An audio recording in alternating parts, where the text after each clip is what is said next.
예배가 이런 상황에서 그래도 중단되지 않고 우리가 비대면 예배지만은 예배가 유지될 수 있다는 것, 여기에 우리가 꼭 감사하시고 예배에 충실하시기를 바랍니다.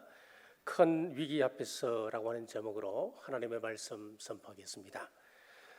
서울을 비롯한 일부 지역의 부동산 가격 폭등, 거듭되는 이상기온, 코로나19의 2차 대유행 조짐에 사회적 거리두기 2.5 단계로 격상하면서 교회는 비대면 예배를 드립니다. 그리고 음식 서비스, 매장 판매, 기계 조작 등 단순 노동자 3명 중 1명이 실직 위기에 놓여 있다라고 하늘에서 발표를 했습니다.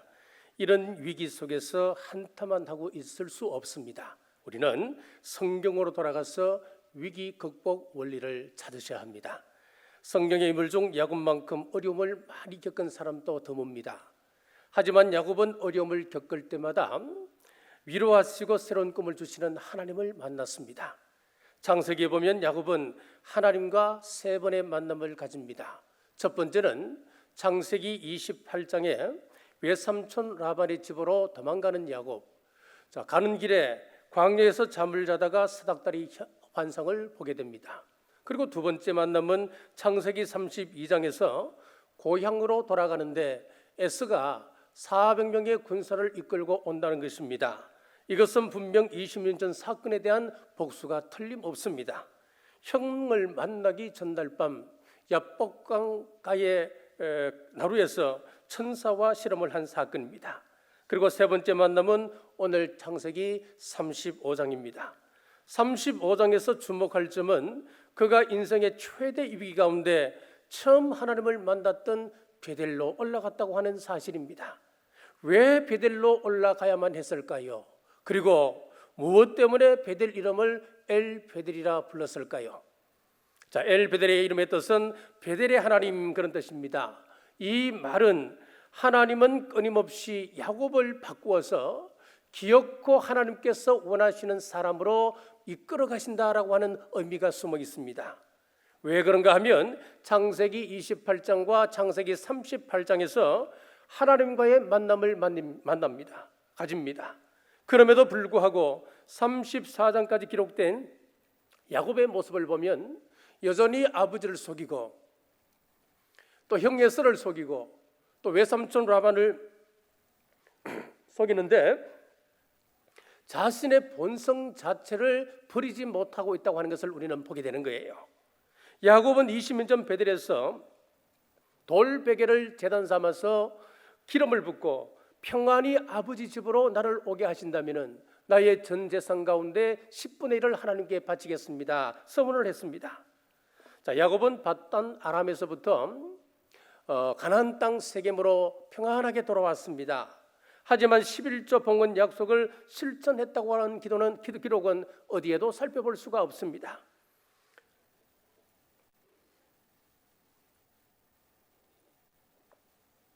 베델의 약속을 잊어버리고 눈앞에 찬란한 문화도시 세겜의 장막을 치고 토지를 사들입니다. 그리고 야곱은 세겜의 도시 문화 속에 들어가서 그들과 공존하며 살기를 원했습니다. 적당히 신앙생활하고 또 세상적으로도 멋지게 성공하고 싶었던 것입니다. 하지만 이러한 야곱의 바람은 딸 디나가 세겜의 주정에게 못된 짓을 당하면서부터 산산조각 나버립니다. 아들들이 세겜성에 피해 복수를 합니다. 그러니 주위에서 야곱의 전 가족을 향하여 살기등등하게 죽이려 하는 겁니다.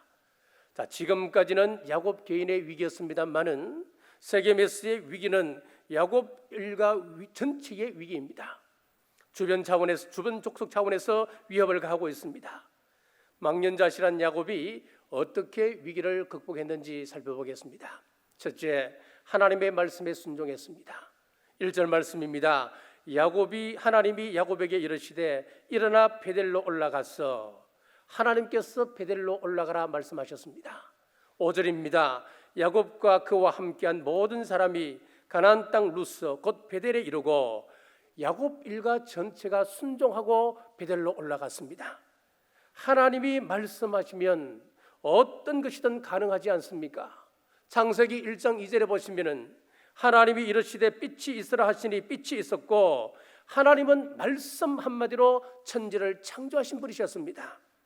자, 그런데 창세기 1장과 오늘 본문 창세기 35장의 상황은 하나님께서 상황을 조금 다르게 풀어가시는 것을 보게 됩니다. 천지 창조 시에는 하나님께서 일방적으로 말씀하셨습니다. 빛이 있으라 말씀하시니 빛이 있어졌습니다. 하지만 세계 메시아의 하나님은 일방적이지 않습니다. 억지로 야곱을 굴복시키지 않으셨습니다. 하나님은 인간에게 자유의지를 주셨습니다. 그러므로 하나님께서 일어나 베델로 올라가라 이 명령에 순종하고 불순종하고는 이제 야곱의 몫이 되는 것입니다. 그때 야곱은 하나님 말씀에 순종하며 적시 잘못된 장소를 떠나 명령하는 곳으로 올라갔습니다. 여러분, 잘못된 곳에서 떠나십시오. 자신의 삶에 위기가 찾아왔는데도 하나님 말씀에 순종하지 않는 사람은 참 어리석은 성도입니다. 자, 그때는 적극적으로 순종해야 합니다. 그러면 위기 극복의 탈출구가 보이기 시작하는 것입니다. 마태복음 7장 24절에서 27절에 보시면은 그러므로 누구든지 나의 이 말을 듣고 행하는 자는 그 집을 반석 위에 지은 지혜로운 사람 같으리니 비가 내리고 창수가 나고 비바람이 불어 그 집에 부딪히되 무너지지 아니하나니 이는 주추를 반석 위에 놓은 까닭이요 나의 이 말을 듣고 행하지 아니하는 자는 그 집을 모래 위에 지은 어리석은 사람 같으리니 비가 내리고 창수가 나고 바람이 불어 그 집에 부딪힘에 무너져 그 무너짐이 심하니라. 우리 예수님의 말씀을 듣고 순종하는 것, 그리고 말씀에 순종하는 그 사람이 지혜로운 사람이다, 그렇게 말씀합니다. 말씀에 순종하는 사람은 바람이 불고 창수가 나고 비가 내려도 무너지지 않는, 즉 위기를 극복하는 은혜가 주어진다 말씀하고 있는 거예요. 성경은 말씀합니다. 야고보서 1장 2절에 3절에 보면은 내 형제들아 너희가 여러 가지 시험을 당하거든 온들이 기쁘게 여기라. 이는 너희 믿음의 시련이 인내를 만들어내는 줄 너희가 알미라. 성도가 시험을 당해도 낙심치 않아야 될 이유를 말씀하고 있습니다. 하나님께서 어떤 위기 가운데서도 함께 하심과 어떤 위기라도 극복해 하게 하심을 알고 있기 때문에 우리는 기뻐한다라고 야고보 사도는 말씀합니다. 그러므로 우리는 어떤 말씀이든 순종할 수 있어야 합니다. 개인적인 위기 가운데 있습니까? 건강이 무너졌습니까? 사업에 어려움이 왔습니까? 관계가 무너졌습니까? 말씀으로 돌아가십시오. 성경으로 돌아가십시오. 세겜에서의 야곱처럼 머뭇거리지 말고 적시 순종하십시오. 시편 119편 50절에 이 말씀은 나의 고난 중에 위로라. 주의 말씀이 나를 살리셨기 때문이라. 우리가 당한 위기가 인생 최악의 위기라 할지라도 주의 말씀이 나를 살리셨습니다. 이 말씀을 믿으시고 말씀 앞에 순종하는 우리 남부의 모든 권속들 되시길 주님의 이름으로 축복합니다. 둘째, 베델에서 제단을 쌓았습니다. 7절입니다. 그가 거기서 제단을 쌓고 그곳을 엘베델이라 불렀으니 이는 그의 형의 낯을 피할 때에 하나님이 거기서 그에게 나타나셨음이더라. 자, 야곱의 미래는 지금 불확실합니다. 아들들이 살인 사건으로 이제 공공의 적이 되었습니다. 당장 주위의 여러 족속들에 의해서 죽임을 당할 수밖에 없는 상황입니다. 얼마나 두렵고 무서웠겠습니까? 죽음 같은 위기가 그에게 찾아온 것입니다. 사실 야곱은 형편없는 사람이었습니다. 그의 이름대로 정당하지 않게 뒤에서 야비하게 그의 재산을 불려왔습니다. 외삼촌 집에서 자신의 재산을 증식하는 방법을 보십시오. 저는 유전학을 잘 모릅니다만은 제가 보기에는 이건 사기 행각입니다. 이런 야곱이 잘한 것이 하나 있습니다. 그것이 바로 예배입니다. 예배를 붙들면 하나님을 붙듭니다. 예배를 통해서 하나님을 만나기 때문입니다. 그는 어떤 상황에서도 예배만큼은 놓지 않았습니다. 최악의 위기가 오건, 최악의 실패가 오건, 최악의 죄를 지었건 예배만큼은 한결같았습니다. 심지어는 죽을 때까지도 예배했던 사람입니다. 히브리서 11장 21절에 보면 예배하며 생을 바쳤던 사람이 야곱이었습니다. 하나님께서 우선적으로 보시는 것은 그 사람의 인격 문제가 아닙니다. 우리의 능력이나 권세나 부가 아닙니다. 세상적인 기준을 하나님은 보시는 것이 아닙니다. 그가 얼마나 죄가 많은가도 하나님 앞에서는 중요한 문제가 될 수가 없습니다. 하나님이 보시는 것은 그가 진실한 예배자인가, 그것을 하나님은 보십니다. 그렇습니다. 하나님은 영과 진리로 예배하는 자를 찾으십니다. 요한복음 4장 23절에 보시면은 하나님께 참되게 예배하는 자들은 영과 진리로 예배할 때가 오나니 곧 이때라. 아버지께서는 자기에게 이렇게 예배하는 자들을 찾으시느라. 하나님께서는 참되게 예배하는 자를 찾으시고 우리는 예배를 통하여 하나님을 찾아갑니다. 예배를 통해서 하나님과 우리가 만나게 되고 그 만남이 이루어지면은 인생의 그 어떤 위기라 하더라도 더 이상 위기가 될 수가 없습니다. 사랑하는 여러분, 인생의 위기가 올 때에 다른 것 생각하지 말고 우선 예배에 집중해 보십시오. 예배가 회복되면 하나님의 도우심을 체험하게 될 것을 믿으시기 바랍니다. 인생의 최대 위기를 맞았던 야곱을 보십시오. 야곱은 하나님께서 말씀하셨던 대로 베델로 올라갔고 거기서 제단을 쌓았습니다. 1절 말씀 다시 읽겠습니다. 하나님이 야곱에게 이르시되 일어나 베델로 올라가서 거기 거주하며 내가 내 형 에서의 낯을 피하여 도망할 때에 내게 나타났던 하나님께 거기서 제단을 쌓으라 하신지라. 자, 야곱은 인생의 위기를 만날 때마다 하나님께 제단을 쌓았습니다. 이 말씀은 무슨 의미냐면은 위기가 올 때에 인간적인 수단 방법을 찾지 아니하고 하나님을 먼저 찾은 것입니다. 우리 교회는 수년째 하루 한 번 가정예배, 하루 3번 골방 기도를 실시하고 있습니다. 이것을 시작한 취지는 이렇습니다. 마지막 때가 되면은 공예배를 피할 때가 옵니다. 공예배를 피하게 되면은 믿음을 지킬 수 있는 사람은 아무도 없습니다. 우리의 신앙을 지킬 수가 없습니다. 마지막 때 예배가 사라지면 믿음을 지킬 수가 없을 때, 그러면 우리가 이 예배 문제를 어떻게 할 것인가, 믿음 문제를 우리가 어떻게 할 것인가. 그래서 가정 예배를 훈련하게 되었습니다. 물론 아직 세상의 마지막 때는 아닙니다. 아직은 비대면으로라도 이렇게 우리가 함께 예배를 드릴 수가 있습니다. 하지만 그때가 되면 이런 모든 예배조차도 피하게 됩니다. 모든 공예배가 금지되면은 가정 예배가 훈련된 사람은 예배를 이어갈 수 있다고 저는 믿습니다. 성경에 나오는 하나님의 사람들은 하나같이 예배 신앙을 소중히 생각했습니다. 노아는 대홍수라고 하는 인류 전체의 위기를 겪었지만은 하나님 앞에 제단을 쌓음으로 다시는 인류를 물로 멸하지 않으리라 하나님의 약속을 받게 되었습니다.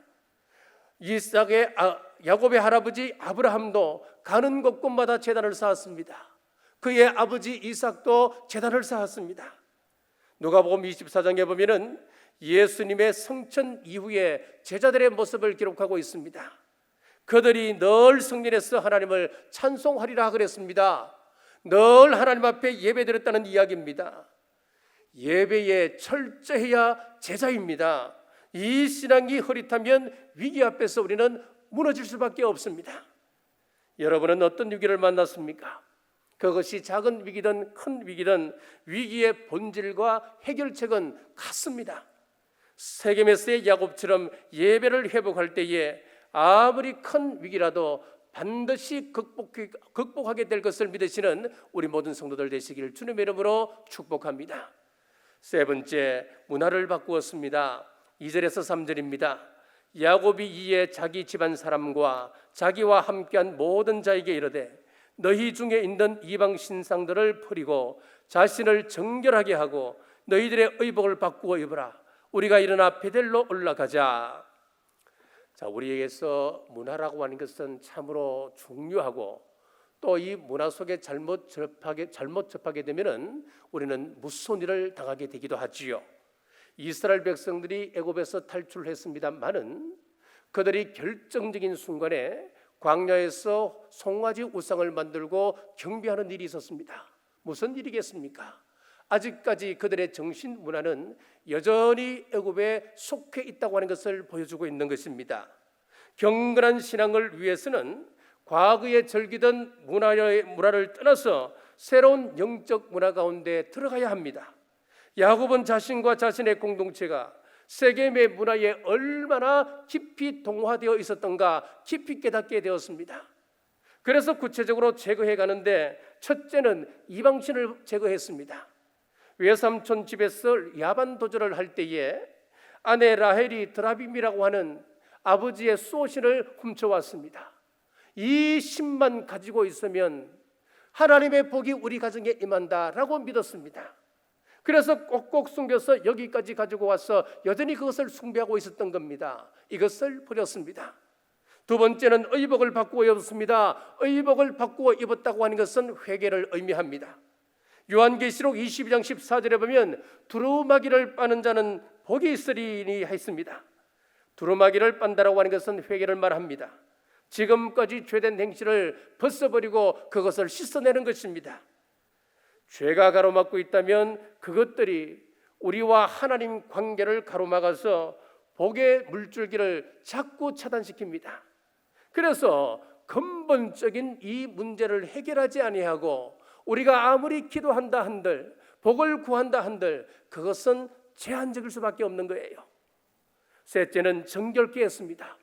야곱의 온 가족이 외적으로도 정결하게 했을 뿐만 아니라 마음 내적으로도 정결케 했습니다. 자, 이 세 가지는 그리스도인다운 삶, 즉 성경적 문화를 이야기합니다. 민수기 15장 38절에 이스라엘 자손에게 명령하여 대대로 그들의 옷단 귀에 술을 만들고 청색끈을 그 귀에 술에 더하라. 옷단 귀에다가 술을 달고 청색끈을 달아라 그랬습니다. 자, 이렇게 말씀하신 이유가 있습니다. 세상에서 살아갈 때에 나는 그리스도인이다 선포하고 살아가라라고 하는 말씀입니다. 다른 말로 하면 죄짓지 말라고 하는 이야기입니다.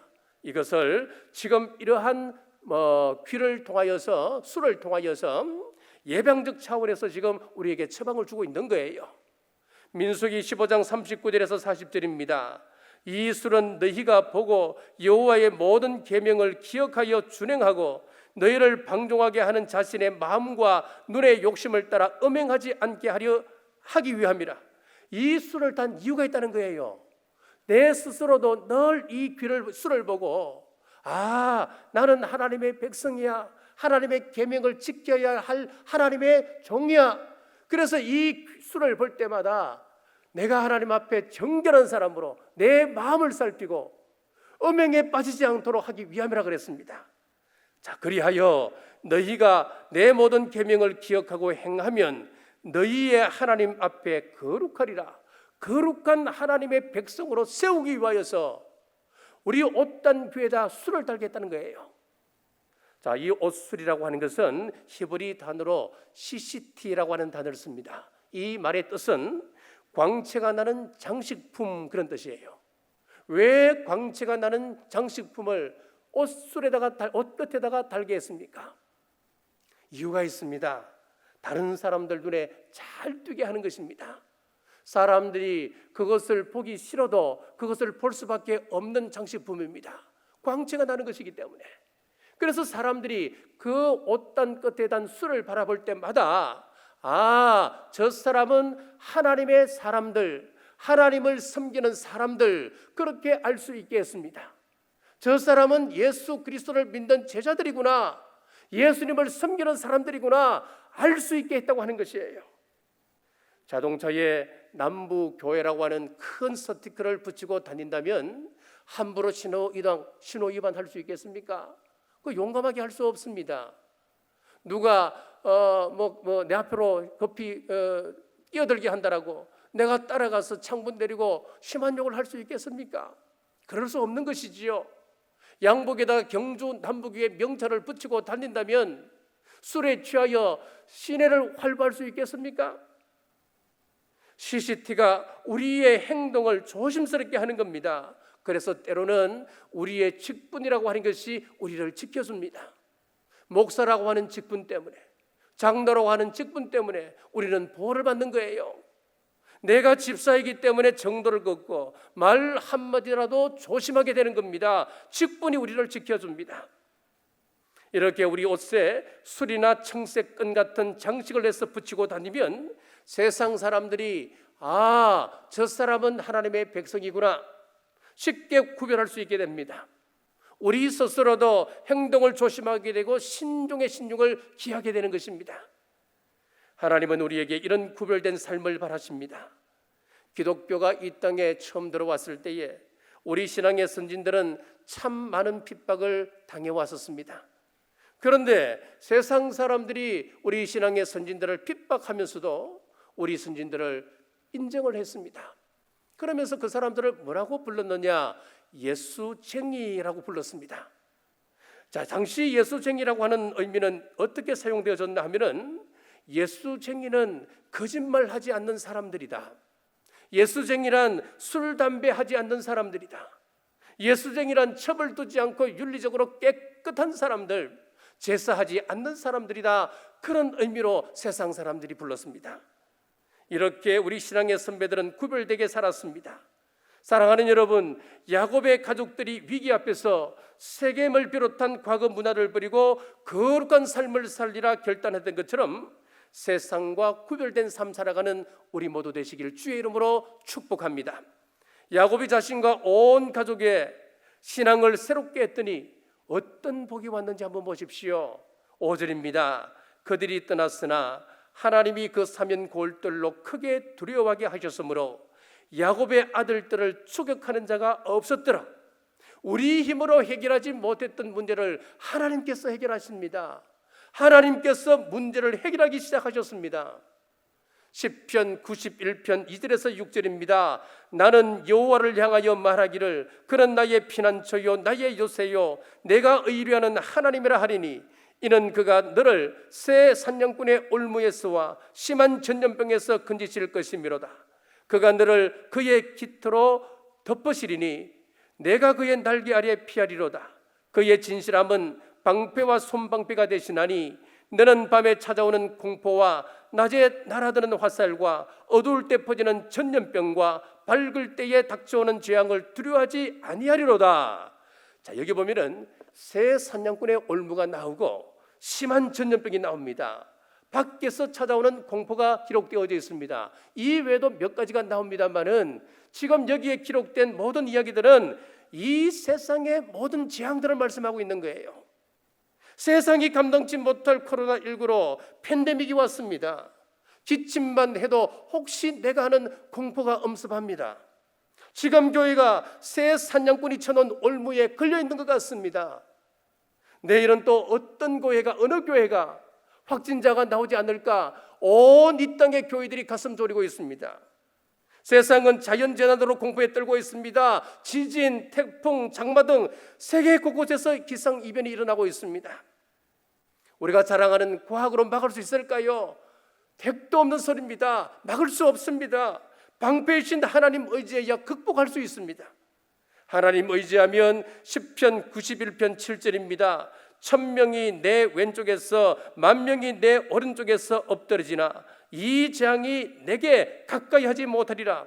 세상에 믿지 않는 사람들, 자기의 지식을 의지하고 과학을 의지했던 사람들은 여기저기서 무너질 수밖에 없습니다만은 하나님께서 지키시는 사람은 재앙으로부터 안전하다 말씀하고 있는 거예요. 그렇습니다. 하나님이 우리 가정을 지키셔야 안전할 수 있습니다. 하나님이 우리 기업을 지키셔야 든든할 수 있습니다. 하나님이 지키셔야 국가가 안정되게 유지될 수 있습니다. 이사야 37장에 보면 아수르 군대가 예루살렘에 쳐들어왔습니다. 풍전등화의 위기가 찾아온 것이지요. 그때 이스라엘의 왕이었던 히스기야를 보십시오. 그는 먼저 하나님 전에 올라갔습니다. 그리고 이사야 선지자에게 기도를 부탁했습니다. 그리고 이사야 선지자의 기도에 응답에 순종했습니다. 자, 이 말씀은 그가 철저히 성경적 문화를 가진 왕이었음을 우리에게 보여주는 이야기입니다. 그리할 때에 다음날 아침 18만 5천 명이라고 하는 군사들이 시체로 변해 있었습니다. 저는 성경의 역사를 온전히 믿는 사람입니다. 말씀대로 순종하고 예배 신앙으로 무장하며 성경적 문화로 우리 가정을 이끌어 간다면 이런 은혜가 우리에게 임할 줄 저는 믿습니다. 지난주 우리 한교총 회장이자 우리 통합적 총회장께서 대통령 앞에서 우리의 마음을 참 시원케 해주었습니다. 우리 교회의 절대 가치는 예배이다. 그러니까 공권력을 가지고 예배를 짓밟으려고 하지 마라. 국가의 요구는 우리가 지키고 또 적극적으로 협조하고 있다. 많은 부분들이 또 NCCK와 관련해서 우리 통합적을 비난하고 걱정하는 분들이 많은 것 같습니다. NCCK 총무가 우리 교단에서 추천해서 파송한 우리 교단에 소속한 목사입니다. 그래서 더한 것 같습니다. 자, 이것도 지난주에 있었던 일입니다. 포괄적 차별금지법, 그 가운데 동성애법, 여기에 대해서 우리 총회장이 NCCK에게 공식 입장을 이야기하라고 질의를 했습니다.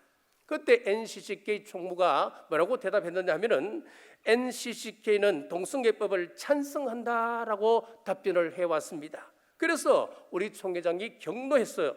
어떻게 우리 교단에서 파송한 목사가 그렇게 이야기할 수 있냐고. 아마 조만간 우리 총회 입장이 곧 나올 것 같습니다. 포괄적 차별금지법에 대한 우리 교단의 입장은 단호합니다. 그러니까 한간에 떠도는 그런 이야기로 여러분들께서 속상해하시거나 흔들리지 마십시오. 걱정하지 마십시오. 그리고 포괄적 차별금지법은 지금 국회에서 통과가 안 됩니다. 원래 이 법 절차가 그렇죠. 개정 절차가 그렇잖아요. 국회의원 10명 이상이 이제 발의를 해야 이것이 소관상임위원회에 회부가 되잖아요. 자, 이런 방법이 하나 있고 또 한 방법은 이것이 안 되면은 국민청원을 할 수가 있습니다. 국민청원을 하게 되면은 최소 10만 명이 넘어야 이것이 회부가 될 수 있습니다. 그런데 7월 30일부터 8월 1일까지 정의당에서 몇 명의 사람이 발의했던 이 문제가 국회 그 10명 이상의 동의를 얻지 못했기 때문에 국민청원에 들어갔습니다. 10만 명을 넘겨야 됩니다. 한 달 동안 그들이 서울 그 역 주변에서 얼마나 사람들을 이야기했습니까? 그런데 2만 321명만이 찬성을 한 거예요. 너무 터무니없는 그 결과가 나온 거예요. 그래서 이것은 국회 소관상임위원회에 정식 회부되지 못했습니다. 그래서 이번 국회에는 이것이 본회에 상정이 되지 못합니다. 하지만 여전히 이 문제는 잠재되어 있고 언제 또 폭발할 수 있기 때문에 내년이라도 다시 나올 수 있는 문제이기 때문에 우리가 늘 기도해야 되고 우리 성도님들의 기도 덕분에 이런 결과가 나왔음을 다시 한번 감사드리고 하나님께 영광을 올립니다. 앞에서 우리 총회 분들이 일하시는 그 부분에 대해서 또 성향에 대해서 저는 잘 알지는 못합니다. 그리고 앞에 몇몇 분들이 그렇게 우리 생각과 다르게 일을 한다 하더라도 우리 통합적 90% 이상은 우리가 생각하는 그런 통합의 교회가 아닙니다. 그러니까 여기에 대해서 여러분들이 너무 상심하지 마십시오. 지난번 WCC 부산 총회가 있었을 때에 우리 통합의 그 일부 정치인들이 적극 가담해서 또 많은 교회들에게 요청을 협조해 왔습니다. 우리 교회도 연락이 왔습니다. 이름을 올려달라, 또 찬조해달라. 저는 공식적으로 이야기했습니다. 그리고 우리 교회 공식적으로 선언했습니다. 우리 교회는 WCC 찬성하지 않는다. 그렇습니다. 우리 한국의 통합적 90% 이상이 이런 입장입니다. 그러니까 여러분들이 거기에 대해서 조금 더 흔들리지 마시고 이런 입장에 대해서 여러분들이 조금 더 염려하지 않으셔도 됩니다. 자, 우리는 지금 너무나 힘들고 어려운 그런 고통의 한가운데를 지나고 있습니다. 하지만 이 상황은 동굴이 아닙니다. 우리는 터널을 걷고 있을 뿐입니다. 터널을 걷다 보면 반드시 출구가 나오기끔 되어 있는 것이지요. 위기 앞에서 야곱이 하나님 말씀 앞에 순종하고 또 철저한 예배신앙으로 무장하였으며 하나님 문화로 바꿀 때에 추격하는 자가 없었더라. 이 하나님의 보호하심이 우리 가정과 여러분 기업 위에, 여러분의 생업 위에 있으시길 주님의 이름으로 축복합니다. 기도하겠습니다. 아버지 하나님, 오늘 또 말씀해 주셔서 감사합니다. 야곱이 문제가 생겼을 때에 하나님 말씀에 순종하여 베델로 올라갔습니다. 그곳에서 신앙 회복을 했습니다. 우상을 제하고 마음을 정결케 하고 의복을 바꾸었습니다. 문화를 바꾸었습니다. 그리할 때 원수들의 마음을 두렵게 하여 추격하지 못하게 했습니다. 지금 우리는 큰 위기에 처했습니다. 오늘 주신 말씀 기억하고 순종할 때 문제 해결의 은혜를 이 땅의 교회들과 이 땅의 모든 성도들에게 허락하여 주옵소서. 우리 교회가 비전 2027을 선포했습니다. 교회 비전이 나의 비전되어 기도하며 기쁨으로 동참할 때 교회를 통하여 역사하시는 하나님의 복을 다 누리게 하옵소서. 이 사역으로 하나님의 영광만이 나타나게 하옵소서.